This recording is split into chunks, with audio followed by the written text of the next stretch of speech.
They laughed in the break room like it was a show. I stood frozen, coffee cooling in my hands, while Mark slapped his knee and Tina snorted so loud it echoed. A side hustle? What? Selling candles from your kitchen? Someone jeered. I swallowed the rest of my coffee and tried to smile. My hands trembled. I had spent nights sewing product labels and answering customer messages. I had poured savings into that small online shop, hoping to hide hope from the world. Then my younger cousin, who worked at the same company, leaned in and said, "Honestly, Madison, just get a real job." The words hit like a fist. My face burned. My throat went dry. I had already been working 2 jobs and studying business books. This small thing kept my bills paid and my dad's medicine stocked. They mocked me for making something of myself. I felt exposed and raw. The buzzing in my ears matched the sting of tears. I walked out without finishing my coffee, leaving jokes and smirks behind. Outside, the winter air hit my face and snapped me awake. Their laughter faded. A plan started to form. I would not be ridiculed. The truth had to come out. I sat on the curb by my car and opened my laptop. The shop's dashboard showed 3 new orders overnight. My fingers hovered. Their laughter still stung, but orders meant customers believed in what I made. I thought of my mother's voice. People who laugh don't always know. Anger and pride mixed into a sharp focus. If everyone at the office thought of my side hustle as a joke, I would make it impossible to laugh. I sketched numbers, margins, and a calendar. A pop-up market in town, a weekend sale, a social post with a simple behind-the-scenes video. I could show the world how much real work this was. The idea made my heart race. Then a notification pinged, an email from a local small business columnist asking for products to feature for an upcoming article. My breath caught. This could change everything. But the columnist wanted exclusivity for a week. If I accepted, my shop would be tied up at a crucial time. I weighed exposure against control. A bus passed, splashing slush. My phone buzzed again. Mark's calendar alert popped up. Team meeting, Friday, 9 a.m. The timing felt like fate or a trap. I made a choice. I would play it smart and fast. At home, I laid out my inventory like armor. Jars, tags, boxes, everything lined up on the kitchen table. My dad watched from his recliner, eyes tired but curious. He asked, "You're really doing this?" I nodded. He gave me a crooked smile and a wobble of support. I recorded a short video, hand steady now, showing how I made each product and why. I talked about late nights, learning from mistakes, and the first customer who cried when a package arrived. I hit upload and then edited a caption that said simply, "Made by someone who refuses to quit." The post went live at midnight. I woke at dawn to hundreds of likes and messages. People tagged friends, shared memories, and asked where to buy. I felt a thrill, a wind under my feet. But hope can make you careless. A comment from the columnist's assistant said, "Love this. Meet us Friday." It was the same day as our team meeting. I stared at the screen. If I brought products to the columnist event, I'd miss the office meeting where the same coworkers might humiliate me again. If I went to the meeting, I'd likely blow the only chance to be featured. My breath shortened. I had to decide quickly. I boxed a sample just in case and drove toward an uncertain future. Friday morning felt like a movie. Rain, a lipstick mark on my collar, and a stomach full of butterflies. I parked 2 blocks from the office and carried a small box wrapped with care. Inside were the best pieces, the ones that represented every late hour. My plan was simple: attend the meeting, act calm, and leave early if I could. I walked into the conference room full of familiar faces. The laughter hit me before the words. Mark went on about weekend plans. Tina joked about hobby entrepreneurs, and someone mentioned my name like it was punchline material. I stood up when the floor opened for updates. My voice trembled at first, then steadied. I spoke about sales numbers, customer stories, and the small ways my side hustle helped people. They smirked. Then my phone vibrated on the table. A single line read, "Columnist wants to feature you. Can you be at the Main Street Gallery in 1 hour?" The room froze. Their smirks faltered. Tina's eyes widened. I smiled politely, closed my notebook, and said, "I have to go." I left a hush behind me. My heart pounded like a drum. The elevator ride felt endless. When the doors opened, someone called, "Where are you going?" I turned without looking back and walked out into the rain that now felt like a curtain lifting. The gallery smelled like paint and possibility. The columnist, a woman with a sharp bob and softer eyes, greeted me and said she'd seen my video. She moved me to a corner table and set out a camera. I showed her everything. Tiny details, the label mock-ups, the customer notes tucked in with packages. She listened, nodding, then asked about my background. I told her about double shifts, late nights, and learning from every mistake. She smiled and said, "This feels honest." The camera operator filmed a short clip. When the interview ended, the columnist said she'd run the piece next Tuesday and asked if I'd bring extra stock to the Saturday market at the gallery. My head spun. This could explode in the best way. I thanked them and stepped outside into the clear sky, feeling lighter. Then my phone buzzed with a message from Tina. "Where were you? You missed my joke." I took a breath and typed, "Busy. Big chance." I felt a small thrill, but also the need to protect my work. I decided not to tell anyone at the office about the feature yet. Let them keep laughing if they must. The plan was to let the truth land on its own timeline, like a slow wave that pulls everything out. On Saturday, the gallery market filled with people moving between booths like a river of curiosity. My table attracted a steady line. I smiled and handed out samples. A woman in a wool coat hugged a jar and whispered she'd been looking for something like this for years. A young man bought out a small stack as a gift for his mother. Sales numbers climbed. I felt light and nervous, as if I were walking a tightrope with a net made of possibility. Around noon, the columnist stopped by again, this time with a stack of business cards and a promise. She'd push a spotlight towards small entrepreneurs with real stories. My phone pinged with messages of congratulations. My cousin texted, "Wow, trending."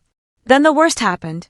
An old coworker, Lucas, approached with a group, mocking the display loudly.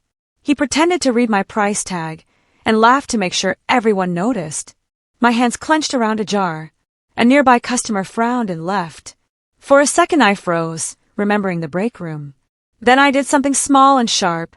I rang a tiny brass bell and announced, "Today every purchase helps fund a scholarship for local kids." The room shifted. Eyes moved toward me. My coworker's laughter halted like a record scratched. Lucas's smile faltered. The bell's sound drew attention, and the crowd grew curious rather than amused. The twist was small but real. My side hustle had a mission beyond profit. After the market closed, the columnist walked me to my car and said, "Don't tell them yet. Let the piece speak." I promised. Her editor contacted me that evening asking for more photos and a follow-up quote. My phone buzzed with orders spilling in overnight. In the morning, the office was a different battlefield. Whispers replaced loud jokes. Someone mentioned seeing my name in a notification. I kept calm, as the columnist advised, but the air felt electric. At lunch, my inbox chimed with messages, invitations from local shops, a bulk order from a school fundraiser, and a call from a small restaurant wanting to collaborate. I felt dizzy with possibility. But then a surprise email popped from a supplier who had worked with me before, asking why I'd suddenly needed a large restock. The supplier assumed I'd stolen a design from another maker and wrote that they feared legal trouble. I stared at the screen cold. If anyone believed that, my reputation could crumble. I called the supplier and explained my process, sending photos of my original sketches and receipts. They apologized but warned that rumors spread fast. I had to stop this before it started. Someone in the office could make another false claim and ruin everything. I realized my next move had to secure proof and allies. I spent the evening building a paper trail like a detective. I dug up receipts, timestamp drafts, and the first customer messages praising authenticity. I organized everything into a digital folder labeled Truth. The next morning, I printed copies and tucked them into a small folder I carried in my bag like a shield.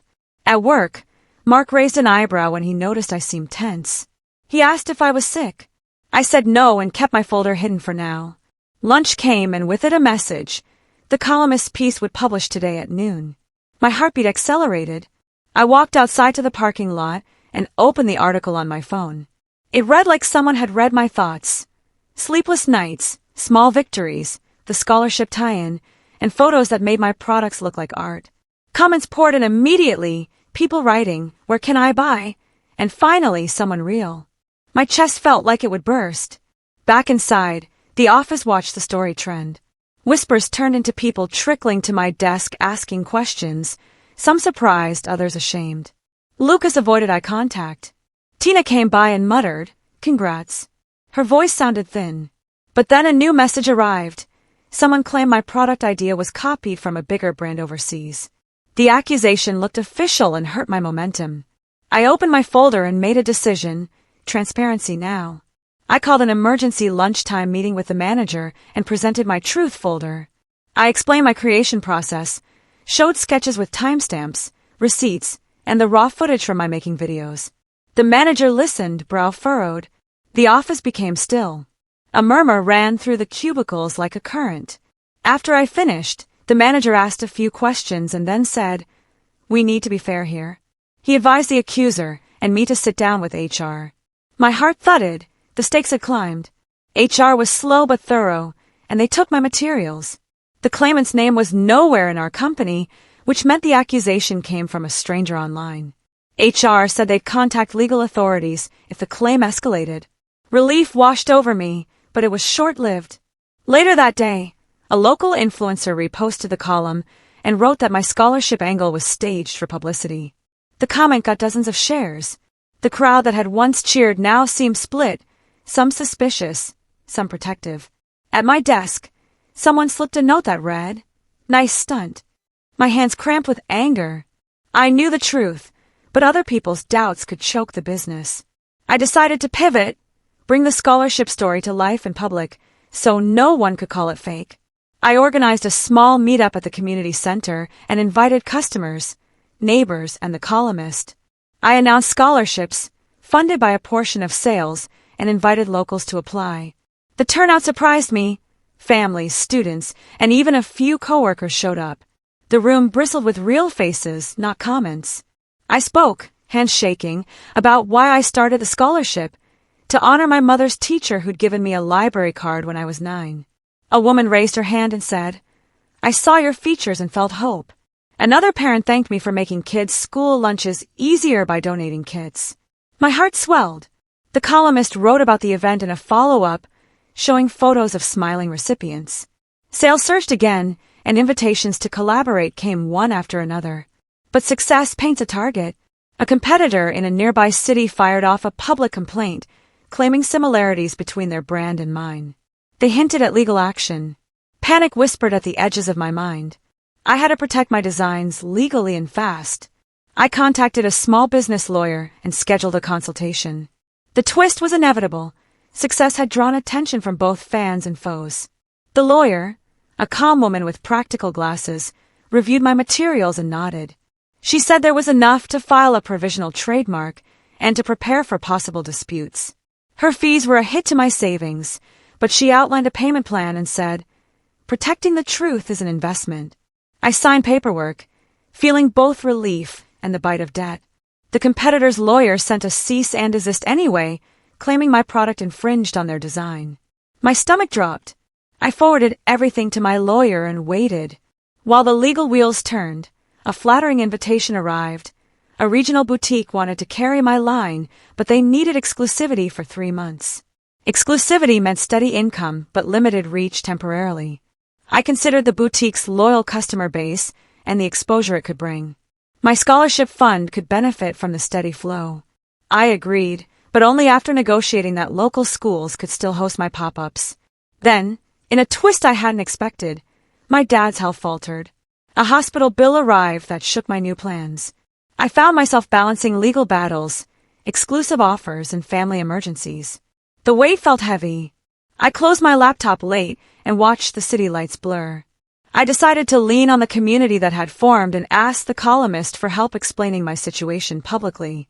The columnist published a human interest follow-up that included my lawyer's statements and a note for people to support local makers responsibly. The public reaction softened the critics' voices. The boutique promoted my products like a treasure find, and weekend sales increased. With the boutique's boost, I could finally pay for Dad's treatment with a portion of income. He recovered slowly, and his pride in me felt like a bomb. Yet the competitor's legal threat still hovered. One night, I received an anonymous envelope at home. Inside were photos of a very similar product, with the sender claiming those were the original designs. My heart sank. Someone was trying to create a paper trail against me. I compared the photos to my archive files and noticed tiny differences. The labels were similar, but the handwriting and materials didn't match mine. It felt like someone was framing me. I showed everything to my lawyer. She warned me to be cautious about who I trusted. Then another twist. My cousin from work confessed she texted coworkers the night we mocked me, saying it was just a laugh. She seemed guilty and shaky. She asked for forgiveness and said she wanted to help. I had to decide whether to forgive and bring her into the plan or keep my circle small. Trust was fragile now. I invited my cousin over for coffee and listened while she fidgeted. She explained she hadn't meant harm, that it was small-town nonsense, and she felt ashamed afterward. She offered to help with social posts and shipping, hoping to make amends. I saw sincerity in her eyes and thought of how family can be messy but essential. I accepted, but with conditions, honesty and work. She agreed. Together, we tightened the shop's processes, updated inventory software, and set up a clear packaging log to defend against future false claims. The boutique loved the improved consistency. Sales stabilized. Then, a major twist. Lucas from the office messaged me privately, apologizing and asking if I had any part-time openings. He'd been laid off from a contracting gig after his mockery got noticed online. His tone was humble. I stared at his message and felt the old anger rise. Part of me wanted to refuse and relish the comeuppance. Another part knew that giving someone a job could be a powerful statement, showing mercy and strength. I asked for time to think. Meanwhile, online chatter started to note the shop's charity work and the boutique collaborations. My inbox is filled with requests for interviews. My cousin suggested hiring friends from the community rather than office coworkers. I weighed image, loyalty, and principle. The next day, Lucas arrived at my stall in a mall, looking hopeful and nervous. Lucas stood awkwardly at the corner of my table, scratching his head. He admitted he'd sent the text that started the office laughter and said he regretted it. He told me his contracting work had dried up and he was desperate. I watched him, remembering the sting of his words, and made a decision that surprised me as much as him. I offered Lucas a temporary position helping with deliveries and marketing calls on a strict probation. He accepted with a mix of gratitude and shame. Initially, he was clumsy but earnest. Over a few weeks, he proved reliable, answering calls and learning packaging. The office noticed the change, and some coworkers came by, curiosity replacing scorn. But the twist came when an anonymous blogger published a hit piece accusing me of exploiting workers, saying my scholarship was a front for cheap labor. The article used edited quotes and blurry photos. My stomach dropped, my heart raced. It felt like someone was trying to gaslight everything I'd built. Our lawyer sent a cease and desist. I realized the pattern. Someone was trying to destroy my reputation by any means. I gathered my small team and told them we would fight with truth and transparency. Then an unexpected email arrived from a delivery driver offering footage showing the blogger staging photos. The proof could flip the narrative, but it came with a risk. Exposing who had helped me could make them targets. The delivery driver's footage showed the blogger arranging props and coaching a model to act like a distressed worker. It was messy and raw, but enough to cast doubt on the hit piece. I shared the footage with my lawyer and the columnist, who agreed to publish a rebuttal exposing the blogger's tactics. The backlash was fierce against the blogger, and a few powerful supporters came forward to defend my shop's ethics. The tide turned, and customers rallied. Yet the emotional cost stayed. The constant battle drained me. My cousin worked nights now, shipping orders, and Lucas helped sort deliveries. At home, my dad reminded me to breathe. One evening I opened a letter from the boutique. They wanted to renew exclusivity for another 6 months and offered a large upfront payment. It would secure income, but limit local pop-ups. I consider the scholarship children who loved pop-ups. I turned down exclusivity and proposed a partnership that allowed my pop-ups to continue. The boutique agreed, impressed by my priorities. The twist was a pleasant surprise. My refusal earned respect and more support. But the competitor's legal team kept pushing, and the cost of defense gnawed at savings. I organized a community fundraiser night at the gallery and invited everyone who had stood by us. The event felt like a victory lap and a battery recharge. The fundraiser was electric. Neighbors, customers, and even former skeptics showed up with donations and kind words. The gallery hummed with music and warmth, and my scholarship fund grew enough to cover school supplies for the next year. People approached me with job requests, including a few from the office who admitted they'd been wrong. I felt vindicated, but also weary of the emotional roller coaster. That night, a woman approached me and handed me a small envelope. Inside was a note, "Meet me tomorrow. I have proof of who is behind the smear." My curiosity burned. The next day, a retired proofreader named June met me at a cafe and told a quiet story. She had once worked with a blogger on editing and remembered the blogger's pattern of stirring controversy for clicks. June had saved emails showing payments from a rival brand trying to silence competitors. The payments matched timestamps from the anonymous envelope photos. June handed over copies. My heart pounded with a ferocious hope. If the rival brand was behind the smear, we could show collusion. I took the files to my lawyer and the columnist. The risk now was public confrontation. Exposing the rival could provoke a retaliation. I had to be ready. I spent the night prepping a timeline of events, linking the rival to the attacks. We published a detailed piece tying the rival brand to the smear campaign. The evidence was stark: transaction records, emails, and the blogger's receipts labeled with the rival's name. Public outrage flared. The rival's stock dropped a bit, and they issued a weak denial. The legal pressure intensified, but now the power shifted. Customers rallied harder, and boutiques reached out with offers.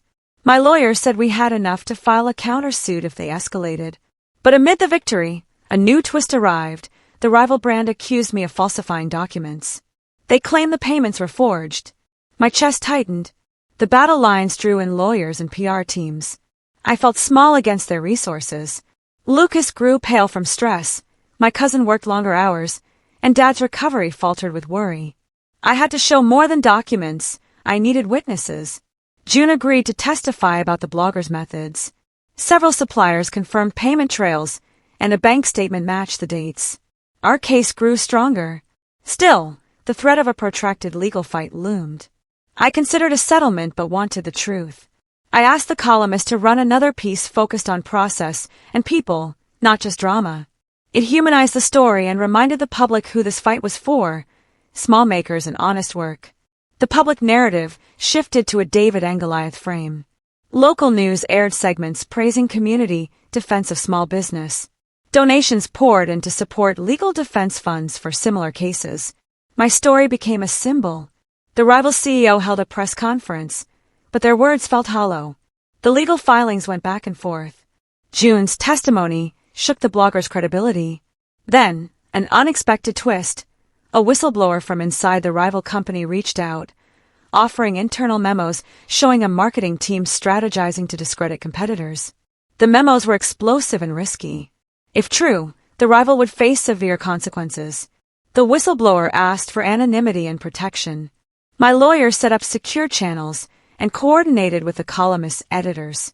The pressure increased on the rival brand, and their PR team scrambled. Yet with each step forward, my gratitude warred with fear. The campaign had cost me rest, privacy, and financial peace. One evening, I found a bouquet on my doorstep with a note: "We're proud." No signature. The mystery felt like a warm cloak. I thought of all the small kindnesses that had kept me afloat. With the whistleblower's memos, our case gained momentum. The next hearing promised to be decisive. Court dates approached like storm clouds. My lawyer prepared exhibits, witnesses, and a tight timeline. I rehearsed testimony in front of my cousin and Lucas until my voice stopped shaking. The day of the hearing, I wore a simple navy dress that made me feel steady. Inside the courthouse, the rival's legal team looked formidable, but so did our stack of evidence. June testified about editing patterns. Suppliers corroborated transactions. The columnist gave statements about the ethics of coverage. The whistleblower's anonymous memos were entered as evidence with careful verification. The judge listened, but legal processes moved slowly and painfully. Still, by the end of the day, something shifted in the room. The rival's confident posture wavered. Outside, reporters clustered like a living ribbon. The office called to check in, and my manager said quietly, "We're behind you." A twist came after the hearing. The rival offered an unexpected settlement to avoid further exposure. They proposed a public apology and compensation. My lawyer asked what I wanted. I could take the money and move on, or push for full accountability. I thought of the smear's ripple effects on other small makers and chose accountability. We negotiated terms that required a public apology, funding for a local small business defense fund, and a clause banning them from similar campaigns. The victory felt like breath returning to my lungs. The rivals' apology ran in major outlets. They admitted mistakes and promised reforms. The legal pressure eased, and our countersuit was dropped in exchange for the terms. My heart danced with relief and a strange sadness for what had been necessary. The boutique renewed enthusiasm and offered more shelf space. My scholarship fund grew, and more kids received support. Dad smiled more, and Lucas found steady work. The office apologized in small ways, less laughter, more curious questions. Yet not everyone changed. Some colleagues remained distant, unsure how to fit in now that they had been on the wrong side. I realized revenge wasn't about crushing people, but about restoring balance and protecting others. I started mentoring a few hopeful makers, teaching them how to document their work and fight back against smear tactics. The twist of giving back felt right, and the business grew sustainably. My cousin became a reliable manager, and Lucas took on social coordination. But life remained messy. One evening, a new message arrived from a retailer in another state proposing a collaboration that could scale production wildly.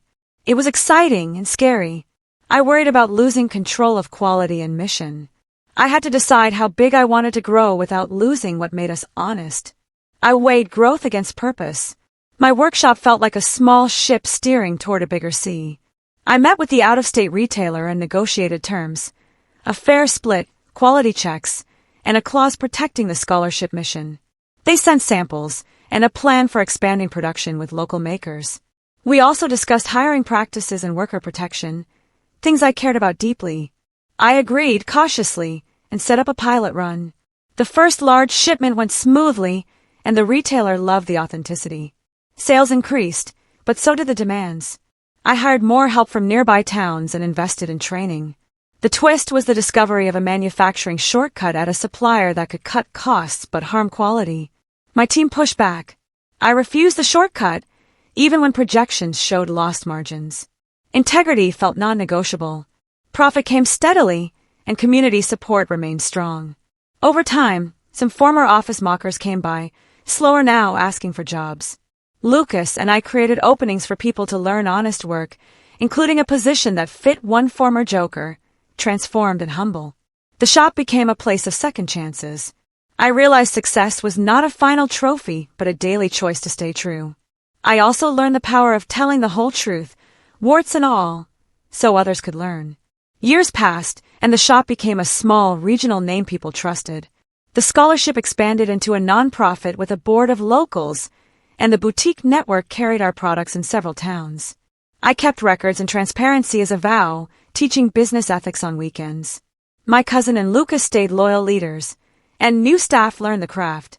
One morning I found an email from a major magazine asking for a cover story about courageous entrepreneurs. They wanted to feature our story and the nonprofit's growth. It felt surreal. The profile highlighted resilience, community, and accountability. Yet the twist arrived in the form of an unexpected reckoning. A former rival exec reached out privately, expressing regret and asking for a meeting. He wanted to learn how to change corporate culture to stop smearing competitors. I agreed to meet. The conversation was awkward but honest. He promised changes and asked if I'd speak at his company about ethics. I agreed, seeing the chance to change system behavior from the inside. The work of revealing truth had matured into teaching others how to prevent harm. My life had changed, but the core remained, making things with care and helping kids get chances. The speaking engagement at the rival's company felt strange. I stood on a stage where months ago their PR had tried to crush me. Now they listened as I told small stories of craftsmanship, community, and why truth matters. The audience was large and guarded, but some faces softened. After the talk, several employees approached me to ask how to resist harmful campaigns and how to support small makers. Change sometimes comes in small ripples. My manager at the old office called to say that the company had started a small business partnership program inspired by our story. Not everyone would change overnight, but seeds were planted. The twist was personal. Lucas proposed a plan to open a satellite workshop in our hometown to train young people. I felt a rush of pride and accepted. We celebrated quietly with Dad, who now joined us for lunch sometimes. The shop's sales kept steady, but the true metric of success shifted to the lives we touched. Yet life still offered new mysteries.